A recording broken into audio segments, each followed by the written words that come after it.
আসসালামু আলাইকুম। বাংলাদেশ ইসলামী ছাত্র শিবির সরকারি সিটি কলেজ শাখার নবাগত শিক্ষার্থীদের নিয়ে নবীন বরণ অনুষ্ঠানে উদ্বোধন করেন সম্মানিত নতুন সভাপতি। আরও ছিলেন অ্যাডভোকেট রকনুজ্জামান সহ কেন্দ্রীয় নেতৃবৃন্দ। চলুন আজকের প্রোগ্রামটা আমরা আজ দেখি।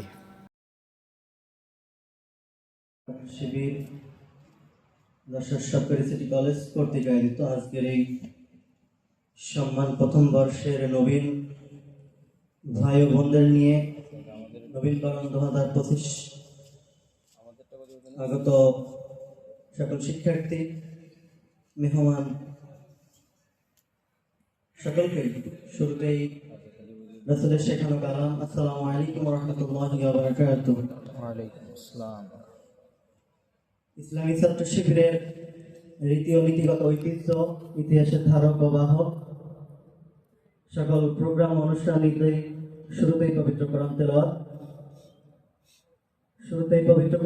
নিয়ে আসার জন্য অনুরোধ করছি আমাদের একান্ত প্রিয় ভাই নিয়ামল ভাইকে।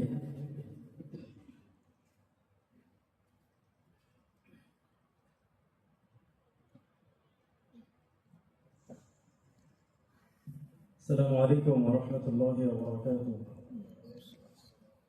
أعوذ بالله من الشيطان الرجيم.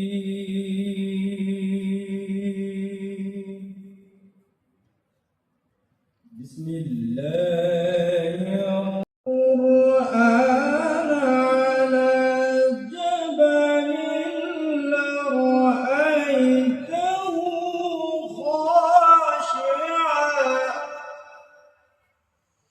خاشعا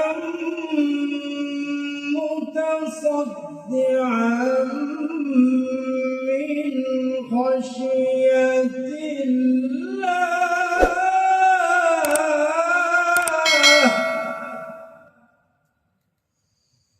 وتلك الأمثال نضربها للناس لعلهم يتفكرون. صدق الله العظيم. এসব হচ্ছে জাহান্নাম ও জান্নাতবাসীরা সমন্বয়। জান্নাতবাসীরা অবশ্যই সফলকাম। এই কোরআন যদি আমি পাহাড়ের উপরে নাজিল করতাম তবেই তোমরা অবশ্যই তাকে দেখতে পারতে। এই কোরআনের ভয়ে পাহাড় থরথর করে কম্পিত হতো। মানুষের জন্য আমি এটি উদাহরণ হিসাবে পেশ করেছি। নিশ্চয়ই যারা জ্ঞানী তারাই এবং সুন্দর চিন্তাশীল। আসসালামু আলাইকুম ওয়া রাহমাতুল্লাহ। শপথের সঙ্গী হাতে নিয়ে সকলে নবীজি রাস্তা ধরেছি, আমরা শিবির করেছি পদ্মা মেঘনা যমুনার তীরে, আমরা শিবির করেছি পদ্মা মেঘনা যমুনার তীরে, আমরা শিবির করেছি। এই শিবিরে শান্তি ছায়ায় মজলুম মানবতা নেবে জেগে ওঠায়, এই শিবিরে শান্তি ছায়ায় মজলুম মানবতা নেবে জেগে ওঠায়, এই শিবিরে শান্তি ছায়ায় মজলুম মানবতা নেবে জেগে ওঠায়। মানুষ গড়ার এই আঙিনায়, মানুষ গড়ার এই আঙিনায় আল কোরআনের বাণী পড়েছি, আমরা শিবির করেছি পদ্মা মেঘনা যমুনার তীরে, আমরা শিবির করেছি পদ্মা মেঘনা যমুনার তীরে, আমরা শিবির করেছি। আমাদেরকে হতি তুমির হই জালিমের কণ্ঠ রুখবে, শরীয়তুল্লাহ ইসলামী বিপ্লব ছাত্র জনতা করবে, আমাদেরকে ভর্তি তুমির হয়ে জালিমের কণ্ঠ রুখবে। শরীয়তুল্লাহ ইসলামী বিপ্লব ছাত্র আমরা হতে চাই না। বন্ধুগণ, কেমন আছো তোমরা? ভালো আছো তো? আলহামদুলিল্লাহ। আমাদের সুবিধাই এটা, মুসলিমরা আমরা সবসময় আলহামদুলিল্লাহ বলি, বলতে পারি, বলতে হয়। প্রত্যেকবার বলার জন্য কারি কারি সোয়াব আমাদের পিছনে তাড়া করে, ঠিক না? ভালো আছেন সবাই? আলহামদুলিল্লাহ। আলহামদুলিল্লাহ। বিপ্লব উত্তর বাংলাদেশের এই ইতিবাচক আবহাওয়ায় নির্মলতা নিশ্চয় আমাদের সকলের মন ছুঁয়ে যায়, তাই না? সেই প্ল্যানটার জন্য মহান আল্লাহ ফেরেশতাদেরকে ডাকছিলেন, সকল ফেরেশতাদেরকে ডাকছিলেন। আমরা জানি ফেরেশতাদেরকে ডেকে কি বলছিলেন? ওয়াইজ ক্বালা রাব্বুকা লিল মালাইকাতি ইন্নী জাইলুন ফিল আরদি খলিফা। ফেরেশতাদেরকে ডেকে বললেন, আমি পৃথিবীতে আমার প্রতিনিধি প্রেরণ করতে চাই।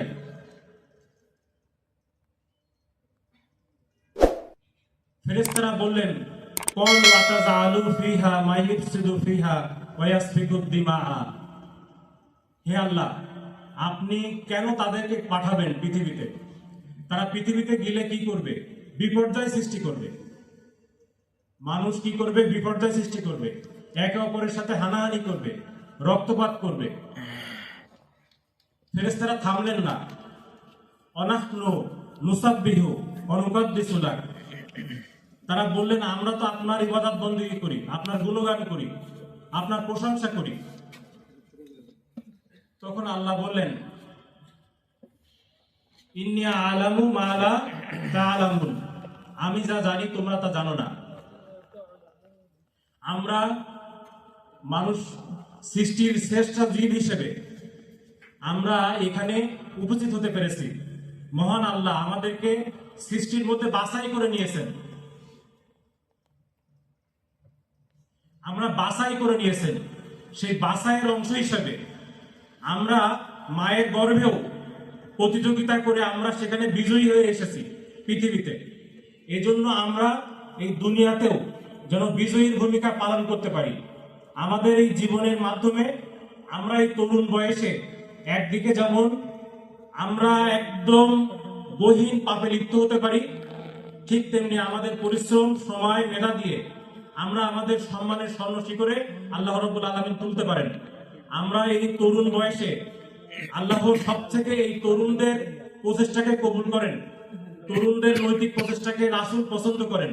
এজন্য আমরা চেষ্টা করব আমাদের সময়, আমাদের মেধা, আমাদের যোগ্যতা সবকিছু দিয়ে সামনের দিকে এগিয়ে যাওয়া।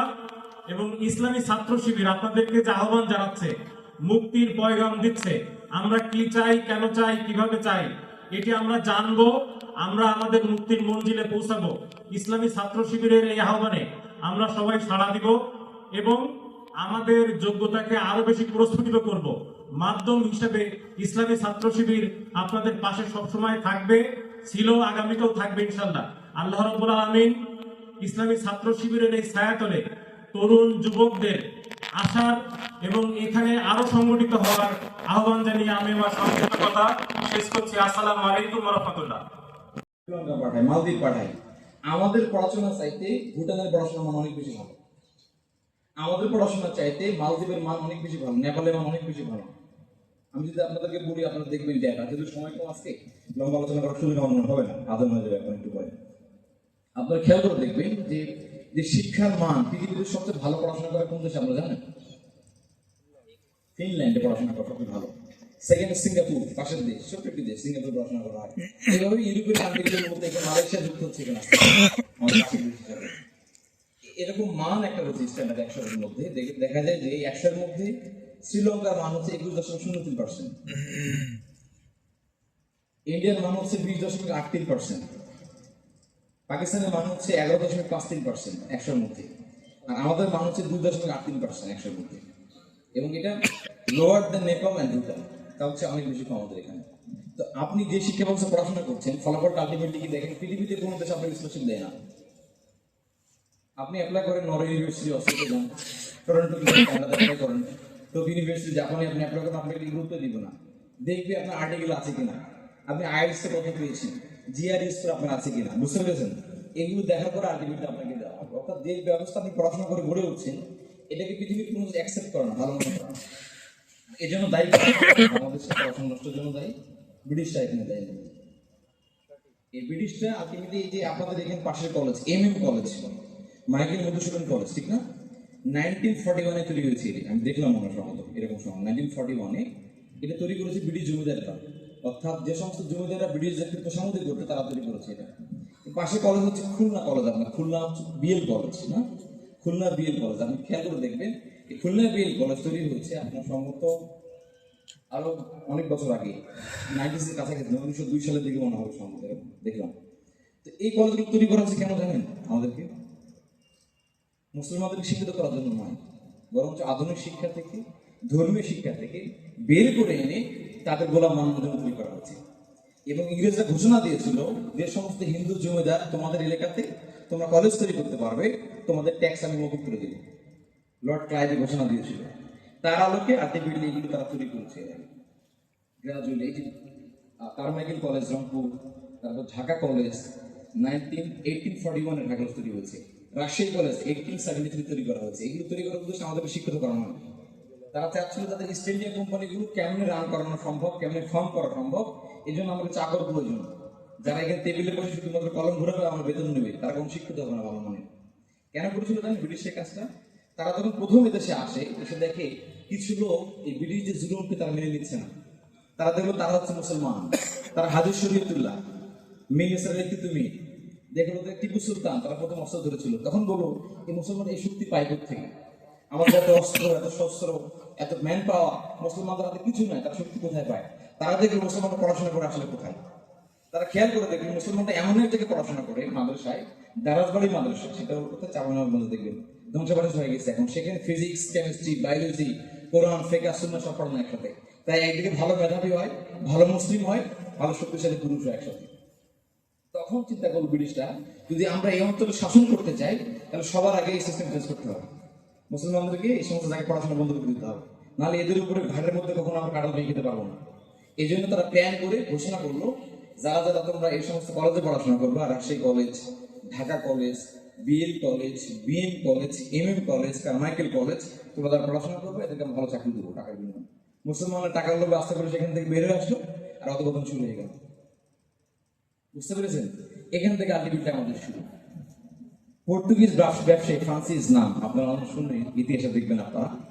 যখন আমাদের শায়েস্তা খান এই অঞ্চলের শাসনভার তিনি নিয়েছেন, দায়িত্ব নিয়েছেন, তখন 1 টাকায় 8 মণ চাল পাওয়া যেত, 6 পয়সায় খাসি গরু কিনে পাওয়া যেত। উন্নত মানের শিক্ষা কাঠামো ছিল আমাদের এখানে।